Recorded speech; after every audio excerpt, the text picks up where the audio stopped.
안녕하세요. "어떤 일로 연락 주셨을까요?"에 대한 변협 등록 가사법 형사법 전문 변호사 지재훈 변호사입니다.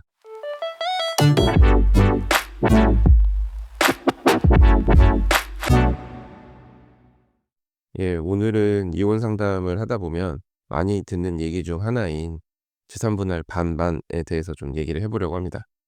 예, 이제 혼인 기간이 한 20 년, 30년 되시는 분들, 그러니까 자녀들이 이미 다 장성해 가지고 시집 가고 장가 가고 뭐 이런 분들의 경우, 예, "변호사님 다 필요 없고 제가 그냥 재산 분할 반반 해 주고 깔끔하게 이혼하고 싶습니다."라고 말씀하시는 분들이 많아요. 뭐 인제 "이렇게 된 마당에 뭐 싸워서 뭐 하겠냐. 옛날 일 들춰서 뭐 하겠냐. 그러니까 재산 분할 깔끔하게 반반 해 주고 저는 그냥 빨리 이혼하고 싶습니다."라고 저를 찾아오시는 분들이 많이 계신데, 예, 특히 뭐 남성분들의 경우 이거 반틈 제가 정확히 반틈 나눠 주고 "이혼하겠습니다. 그러니까 좀 도와주세요."라고 말씀을 많이 하시죠. 이제 그러시면서 덧붙이시는 말씀이 이제 뭐 "수입료도 좀 조절해 달라. 우리는 이미 다 정하지 않았냐." 뭐 이런 말씀을 하시는데, 예, 제 경험상 이런 경우 더 많이 다퉈요. 왜 다투게 되는지 오늘 얘기를 좀 해 보려고 합니다.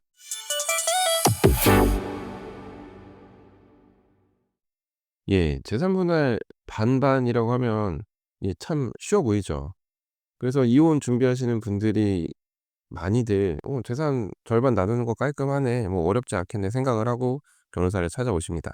예. "변호사님, 재산은 저희가 공평하게 나누니까 별로 문제 없지 않을까요? 뭐 각자 가져갈 거 정했어요. 정리만 좀 해 주시면 안 될까요?" 뭐 이런 말씀을 하시는데, 제가 상담하면서 봤을 때 이혼 준비하시는 분들이 가장 많이 착각하시는 게 바로 이 절반이라는 말입니다. 예. 이 절반이 내가 생각하는 반과 상대방이 생각하는 반이 달라요. 각자 절반을 깔끔하게 가져가기로 했다고 말씀을 하시는데, 어디서부터 어디까지를 놓고 그것의 절반이라고 말씀하시는지가 참 애매합니다. 예.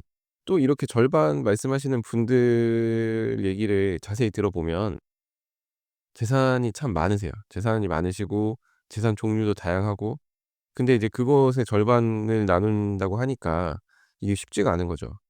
뭐 예를 들어서 그냥 깔끔하게 뭐 아파트 한 채 정도 있고 예금 조금 있고 그것의 절반 나누는 거면 뭐 어렵지 않을 수도 있어요. 근데 인제 뭐 주식 계좌도 있고 주식 계좌도 여러 개고 뭐 여기에 혹시나 뭐 코인이 들어 있고 여기에 뭐 상가 건물이 껴 있고 뭐 이러면은 월세 받으시는 또 원룸 같은 게 들어 있고 하면 재산 목록이 상당히 길어집니다. 근데 또 뭐 서로 오해를 하는 거죠. 그러니까 뭐 이 원룸 같은 경우는 뭐 실질적으로 내가 그냥 노후 목적으로 구입을 한 거니까 '이건 건들지 않겠지?' 생각을 하시는데, 뭐 반대쪽에서는 "당연히 이것도 나눠야지 무슨 소리냐."라고 말씀을 하시고, 또 어떤 경우는 뭐 예를 들어서 세를 받는 상가 건물이나 원룸이 있는데 그 상가 건물이나 원룸을 처분해서 "그거를 절반으로 나눠야 되지 않냐."라고 생각하시는 분이 있는 반면, 아니면은 인제 매달 월세가 나오니까 "그 월세의 절반을 떼서 나한테 달라. 뭐 그렇게 절반을 나눠야 되지 않냐."라고 말씀하시는 분도 계시죠.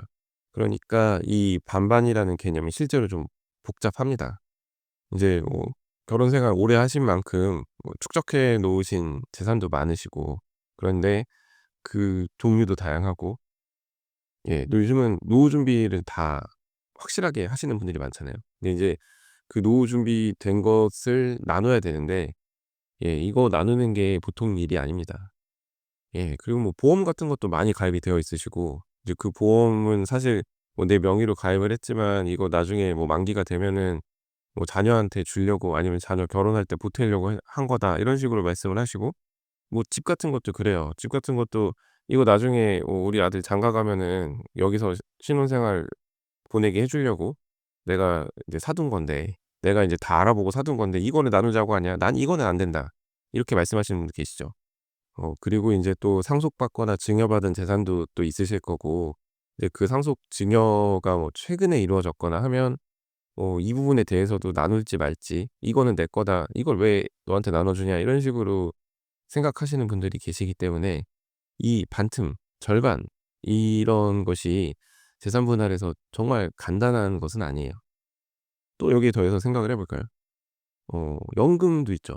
근데 인제 연금도 그냥 각자 연금을 각자 가져갈 건지, 아니면은 이제 법에 따라서 그냥 수령을 하게 둘 건지, 이것도 다툼의 여지가 많습니다.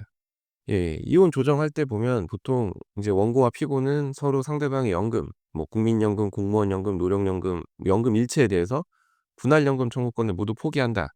그러니까 정리해서 각자 연금은 각자가 수급하기로 하고 상대방 연금 등에 대한 분할 연금액은 0 원, 빵 원으로 한다 이렇게 기재를 해요. 인제 이 부분에 대해서 명확하게 정리하지 않으면 나중에 다툼의 여지가 있기 때문에 보통은 이 부분까지 이런 방금 말씀드린 조정 조항을 기재를 하는 것이 일반적입니다. 뭐 두 분 사이에 별도의 합의가 없다면 예 두 분 사이에 그냥 뭐 연금 분할도 받아갈 수 있도록 내가 배우자 위해서 내가 그 정도는 할 수 있다라고 하시면 모르겠는데 이제 그 부분에 대해서 생각을 많이 못 하시는 경우가 많아요. 이게 재산 분할할 때 연금은 또 따로 떼놓고 생각하시는 분들이 있거든요. 국민연금 같은 거. '아 그거는 내가 받아야지.'라고 생각하시는 분들이 계신데 인제 분할해 줘야 되는 입장에서는 '내가 그거 왜 분할해 주냐. 나 그것까지 포함해서 지금 계산하고 재산 분할해 주려고 마음을 먹은 건데.' 뭐 이렇게 나오시는 거죠. 그래서 이 부분에 대해서 설명이 제대로 안 되면 나중에 조정 기일에 나가서 당황하시는 경우가 있을 수 있어요. 예. 저 같은 경우는 이제 미리 설명을 드리는데 이제 뭐 예를 들어서 설명을 제대로 못 들으셨거나 아니면은 뭐 변호사 없이 그냥 나오시는 분들 같은 경우는 이제 이 조항을 보고 당황하시거나 '이 조항 때문에 나는 안 되겠다.'라고 '조정 못 하겠다.'라고 말씀을 하시는 경우도 있어요. 예. 그러면은 이게 재산 분할 협의가 된 게 아니죠. 그 반반이라는 게 협의가 된 게 아니죠.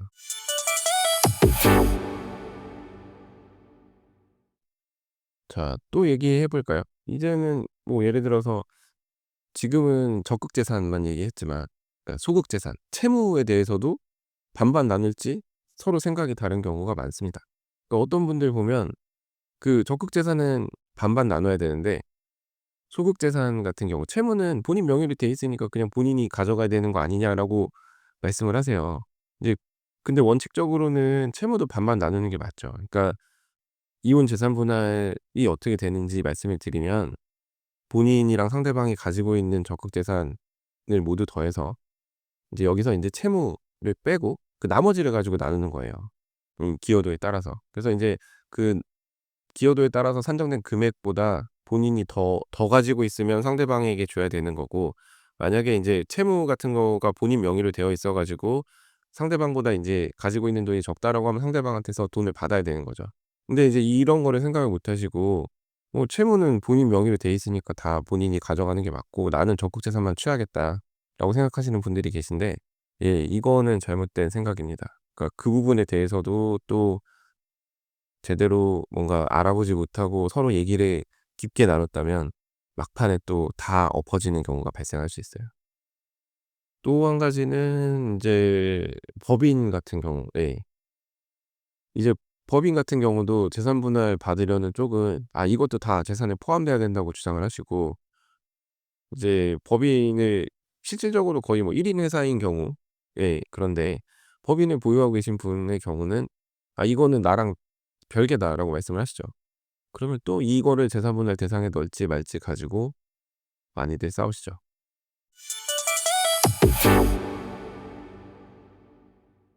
자 이제 여기까지 지금 들으셨으면 '아 뭐 이렇게 복잡해.'라고 생각을 하실 텐데 예 복잡합니다. 그러니까 이거를 단순히 두 분이 뭐 변호사 도움 없이 얘기를 나눠 가지고 막 엑셀 표나 이런 걸로 정리를 하시는 경우가 있는데 그게 진짜 의미가 없을 수 있어요. 그렇게 실컷 정리해도 결국에는 다시 처음부터 다시 정리해야 되는 상황이 발생합니다. 자 그럼 '뭐 어쩌라는 거냐.'라고 생각하실 수 있어요. 근데 이제 이렇게 좋게 원만하게 협의가 안 되는 경우 결국 기준점은 판결까지 갔을 때 어떻게 될지를 기준점으로 삼아야겠죠. 물론 이게 이제 소송까지 가도 이걸 재산 분할 대상에 넣어야 되네 빼야 되네 뭐 이거 가지고도 많이들 다퉈요. 그리고 예를 들어서 뭐 "이 재산이 만약에 재산 분할 대상에 포함이 되면 기여도에 있어서도 그만큼 고려가 돼야 된다." 이런 얘기도 하고요. 네. 그래서 결론은 반반, 절반, 반틈 말씀을 하셔도 생각만큼 깔끔하게 나누기가 어렵기 때문에 "변호사 상담을 받아보시는 게 좋다." 예 그게 결론입니다. 네. 이제 이게 변호사 상담을 받으시면 본인에게 조금이나마 유리하게 얘기해 주는 변호사를 찾아가고 싶으실 거예요. 변호사마다 당연히 의견이 다를 텐데 이게 뭐 한 사람 정해 가지고 예를 들어서 저희 사무실 오셔 가지고 제가 제안 드리는 대로 딱 깔끔하게 승복을 하겠다. 또 이건 아닐 거잖아요. 결국에는 각자 변호사를 찾아가셔 가지고 얘기를 들으시고, 또 본인이 뭔가 불리한 얘기를 들으시면 그 본인에게 유리하게 얘기해 주는 변호사를 만날 때까지 여러 곳에서 상담을 받으실 거예요. 예. 그러다 보면 인제 또 의견 차이가 커지고 결국에는 합의가 되지 않으면 뭐 양보를 못 하겠다고 생각이 드시면 이제 소송까지 가는 거죠. 이제 이렇게 되면 '아 이럴 바에야 처음부터 그냥 빨리 소송할 걸 그랬다.'라고 생각하실 수 있어요. 예. 저 같은 경우는 이혼 소송을 부추기는 편이 아닌데, 진짜 재산이 많고 정리해야 될 게 많으면 오히려 빨리 소송하는 게 더 빨리 끝날 수 있어요. 괜히 그거 가지고 몇 달 두 분께서 답이 나오지 않는 문제를 가지고 서로 격렬하게 막 얘기하실 필요가 없어요.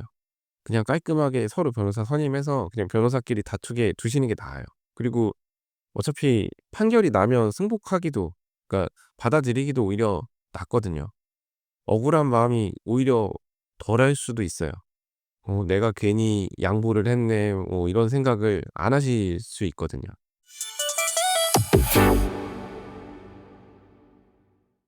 예. 간혹 저한테 인제 이런 상담이 들어오는 경우가 있어요. 상대방이 변호사를 선임을 해 가지고 대리 변호사를 대리인으로 해서 조정안을 보내왔는데 "이 조정안이 좀 합당한지 알고 싶다. 이 부분에 대해서 좀 조정안을 검토를 좀 해 달라." 이런 상담 요청이 들어올 때가 있습니다. 근데 인제 이런 종류의 상담도 잘 받으셔야죠. 그러니까 "이거 사실 조정안이 너무 별로다. 이상하다. 불리하다. 판결까지 가면 절대 이렇게 안 나온다."라고 얘기하면서 "이거는 좀 아닌 것 같으니 소송으로 가자."라고 얘기할 수가 있거든요. 그러니까 실제로 저희 사무실 찾아오시는 분들 중에도 인제 자기가 생각할 때도 '이건 좀 아닌데.' 싶어 가지고 저한테 인제 의견을 구하러 오시는 분들이 계세요. 그러니까 다른 곳에 가서 상담을 받았는데 이거는 조정안이 너무 이상하게 짜여졌다는 거죠. 그러니까 저쪽에게 일방적으로 유리하게 작성이 된 거니까 "이거 이렇게 해결할 문제가 아니다."라고 해서 소송할 거를 권했대요. 근데 이제 제가 봤을 때는 상당히 이거는 균형적인 조정안이었거든요. 그러니까 저쪽이 양보도 좀 하고 일단 빨리 끝내고 싶어 가지고 이렇게 조정안을 제시를 한 것 같은데, 이거를 가지고 제가 이제 말씀드렸죠. "이거 이렇게 해서 1 년, 2년 더 아니면 더 긴 시간 동안 이거 다투셔 가지고 얻어낼 수 있는 게 어느 정도 될지를 생각을 해 보셔야 된다."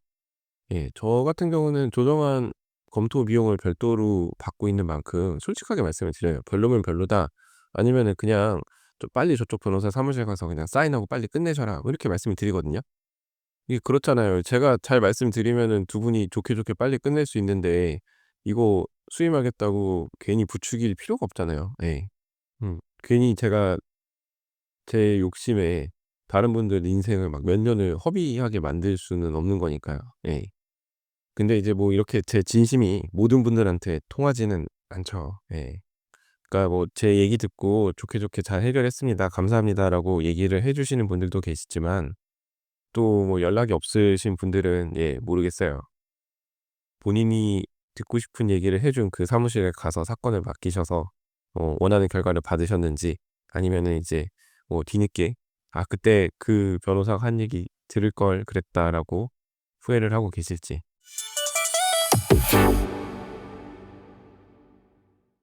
예. 실제 이런 경우가 종종 있습니다. 그러니까 저한테 상담받고 가신 다음에 결국에는 좋은 얘기해 주는 곳에 사건을 맡기시죠. 근데 인제 막상 1심 판결을 받았는데 어 애초에 처음에 얘기했던 조정안보다 훨씬 못 미치는 그 본인에게 불리한 결과를 받으신 거예요. 그래서 하시는 말씀이, 변호사님이 지난번에 그 조정안 합리적이라고 말씀을 하셨으니까 항소심 좀 맡아 주셔 가지고 그 합리적인 조정안으로 뭐 조정이든 뭐든 좀 판결이든 받게 해 달라라고 말씀을 하시죠. 예. 근데 죄송한 얘기지만 이미 늦었습니다. 차는 떠났고요. 예. 이미 판결을 받았잖아요. 상대방이 처음에 좋은 마음으로 양보했을 때와 상황이 많이 다릅니다. 판결 받은 상대방이 이제 와서 뭐가 무서워서 합의를 해 주겠어요. 게다가 이혼 소송 같은 경우는 항소심에서 뒤집힐 여지가 그렇게 많지가 않은데요. 1 심에서 충분히 다툴 만큼 다투고 항소심으로 넘어가는 경우가 많은데, 항소심에서 뭐 이유도 없이 몇 년 전에 그런 조정안 제시했다고 해서 그대로 판결을 내려주거나 이대로 조정하라고 얘기할까요? 안 합니다. 그리고 이혼 소송이 뭐 1 년, 2년 이렇게 길게 걸렸는데 그 시간 다 무시하고 다 롤백 해 가지고 "2년 전 조정안대로 합의하자." 절대 받아들일 수 없을 겁니다. 예, 그래서 처음부터 초기에 제대로 상담 받으시는 게 참 중요한데, 이게 한번 잘못된 금액이 머릿속에 딱 꽂혀 버리면 그거 바꾸는 게 참 어렵거든요. 그래서 이제 처음 상담 받으신 곳에서 뭐 6억 이렇게 얘기를 듣고 저희 사무실 오셔 가지고 제가 "선생님, 근데 이거는 제가 아무리 긍정적으로 봐도 아무리 저희가 좋게 판결 받아도 한 4억 언저리가 예상이 되는데요." 이렇게 말씀을 드리면, 예, 그 얘기를 듣고 저를 믿어 주시는 분보다 솔직히 동공이 흔들리면서 인제 빨리 인제 서류 챙겨서 저쪽 사무실에 가서 '사건 맡겨야겠다.'라고 생각하시는 그런 게 보이는 분들이 많아요. 예, 그쵸. 뭐 2억 차이가 적은 돈도 아니고 뭐 일단은 2억 정도면은 '소송해서 어떻게든 싸워 볼 만하다.'라고 생각을 하시기 때문이겠죠. 예, 저도 그래요. 뭐 인제 대부분의 분들이 인제 솔직히 제가 어디 사무실 다녀왔는데 혹은 뭐 봉투를 아예 들고 오시죠. 봉투를 딱 보여주시면서 "지금 제가 여기 갔다가 여기 두 번째로 상담받으러 왔습니다. 근데 인제 저기선 이렇게 얘기하는데 변호사님 생각은 어떠신가요?"라고 여쭤보시죠. 예. 뭐 솔직히 저도 눈 한번 딱 감으면 저쪽이 6억 얘기했으면 '아, 저도 그 정도라고 생각을 합니다. 그러면 인제 뭐 수익료 같은 경우는 제가 조절해 드릴게요. 그럼 저희 사무실에 맡기시죠.' 하면 되는 문제잖아요. 근데 그렇게 못 해요.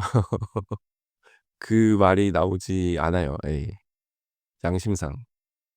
저희 사무실의 경우는 제가 상담도 하고 소송도 하고 마무리도 하고 처음부터 끝까지 제가 하기 때문에 더 그렇습니다. 예. 뭐 제가 중간에 사라지거나 할 수도 없고 저희 사무실에 뭐 다른 직원분이 계시지도 않아서 뭐 제가 마무리만 맡길 그런 분이 계신 것도 아니어서 그렇습니다.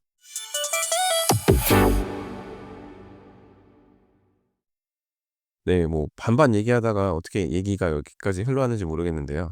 오늘 얘기를 정리를 하면 본인이 생각하는 그 반이 정확히 반이 아닐 수 있다라는 점을 생각을 하시고, 그 반을 본인과 상대방의 머리를 맞댄다고 해도 정확하게 계산하기가 어려울 수 있다. 그러니까 그 반이라는 것에 집착하실 게 아니라 그냥 상대방한테 얼마를 주고 혹은 내가 얼마를 받으면 그냥 미련 없이 이혼하겠다, 이런 금액만 생각을 하시고 상대방과 한번 마음을 열고 얘기를 해 보셔라. 예, 이런 말씀을 한번 조심스럽게 드려 봅니다. 자, 오늘 제가 준비한 얘기는 여기까지이고요. 오늘도 끝까지 들어주셔서 감사합니다. 자, 다음 에피소드에서는 더 흥미롭고 유익하고 현실적인 그런 법률 이야기로 찾아뵙도록 하겠습니다. 이상 대한변협 등록 가사법 형사법 전문 변호사 지태훈 변호사였습니다. 감사합니다.